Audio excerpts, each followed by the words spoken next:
ನಮಸ್ಕಾರ ರೈತ ಬಂಧುಗಳೇ. Vihan organics agri news. ಇಂದು ನಾನು ಹೇಳ್ತಾ ಇರೋದು ಕರ್ನಾಟಕ ಸರ್ಕಾರದ ಬಹಳ ಉಪಯುಕ್ತ ಯೋಜನೆ, ಕೃಷಿ ಯಾಂತ್ರೀಕರಣ ಸಬ್ಸಿಡಿ ಯೋಜನೆ ಬಗ್ಗೆ.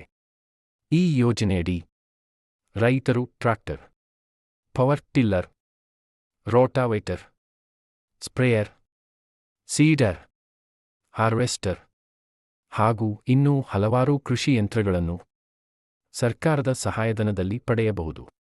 ಈ ಯೋಜನೆಯ ಮುಖ್ಯ ಉದ್ದೇಶ ಏನು ಅಂದ್ರೆ, ರೈತರ ಕೆಲಸ ಸುಲಭವಾಗಬೇಕು, ಕಾರ್ಮಿಕ ಅವಲಂಬನೆ ಕಡಿಮೆಯಾಗಬೇಕು, ಕೃಷಿ ವೆಚ್ಚ ಕಡಿಮೆಯಾಗಬೇಕು, ಉತ್ಪಾದನೆ ಹೆಚ್ಚಾಗಬೇಕು. ಸಾಮಾನ್ಯ ರೈತರಿಗೆ, ಸಣ್ಣ ಮತ್ತು ಅಂಚಿನ ರೈತರಿಗೆ, ಮಹಿಳಾ ರೈತರಿಗೆ ವಿಭಿನ್ನ ಪ್ರಮಾಣದಲ್ಲಿ ಸಬ್ಸಿಡಿ ನೀಡಲಾಗುತ್ತದೆ. ಅರ್ಜಿಗೆ ರೈತರು ಫ್ರೂಟ್ಸ್ ಪೋರ್ಟಲ್ನಲ್ಲಿ ನೋಂದಾಯಿತರಾಗಿರಬೇಕು.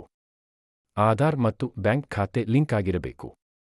ಭೂ ದಾಖಲೆ ಸರಿಯಾಗಿರಬೇಕು.